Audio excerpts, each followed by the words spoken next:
सोबत हा प्रोजेक्ट आपण तयार केलेला आहे, ज्यामध्ये एक कंपनी आपण सरकारची तयार केलेली आहे की जी पूर्णपणे आर्टिफिशियल इंटेलिजन्सचा उपयोग हा त्या ठिकाणी लॉ अँड ऑर्डर करता, प्रेडिक्टिव्ह सिच्युएशन्स करता आणि एखादा क्राईम झाला असेल, गुन्हा घडला असेल तर तो गुन्हा सोडवण्याकरता त्या ठिकाणी आपल्याला करता येणार आहे। या संदर्भात जे काही मॉड्यूल आपण तयार केलं त्याचं प्रेझेंटेशन हे आज सगळ्या प्रमुख अधिकाऱ्यांसोबत झालं।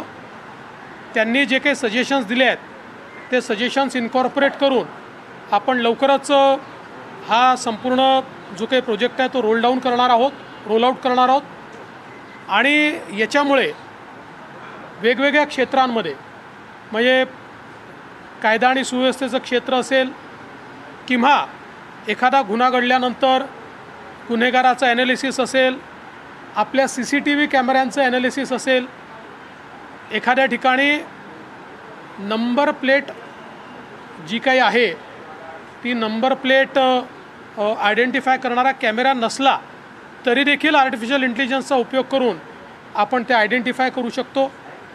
वेगवेगळ्या प्रकारचे जे सायबर क्राईम्स आहेत त्यांच्यामध्ये देखील मोठ्या प्रमाणात जो डेटा ॲनालिसिस करावा लागतो, ज्याला अनेक महिने लागतात, ते काही मिनिटात करण्याची ताकद ही आर्टिफिशियल इंटेलिजन्सची आहे। ती कॅपेबिलिटी आपण बिल्टअप करतो आहोत। यामुळे मोठ्या प्रमाणात क्राईम सॉल्व्हिंग करता आपल्याला त्याचा फायदा होणार आहे।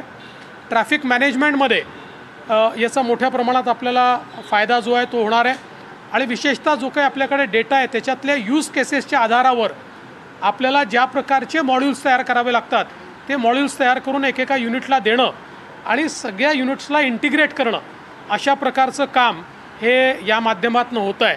आपल्याला कल्पना आहे की देशातलं सगळ्यात आधुनिक सायबर डिटेक्शन सेंटर हे आपण आपलं सुरू केलेलं आहे, जे आता महापेला आपलं लवकरच सुरू होतं आहे, जिची जवळपास सगळी आता काम पूर्णत्वाला चाललेलं आहे।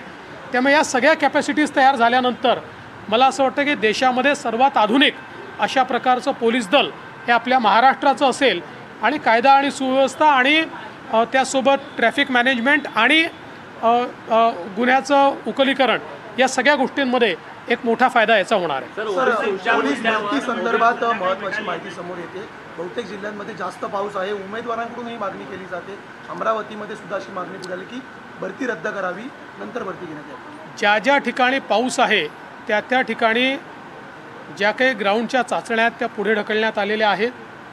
मुळातच यामध्ये हे करण्याचं कारण असं आहे की आपल्याला कल्पना आहे पुढे पाऊस वाढणार आहे, त्याच्यानंतर आचारसंहिता येणार आहे आणि त्यामुळे मग या चाचण्या जर खूप पुढे गेल्या तर त्याचा मुलांच्या भविष्यावर परिणाम होतो।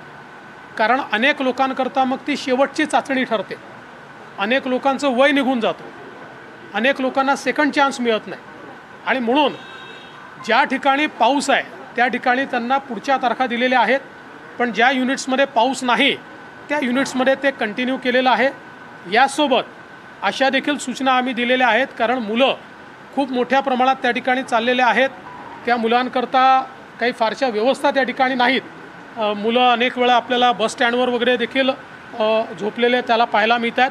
त्यामुळे युनिट्सला ते देखील आम्ही सांगितलेलं आहे की तुमच्या वतीनं कुठे मंगल कार्यालयांमध्ये किंवा कुठे जर त्यांची व्यवस्था करता आली तर ती करायचा प्रयत्न करा, असंही सांगण्यात आलेलं आहे।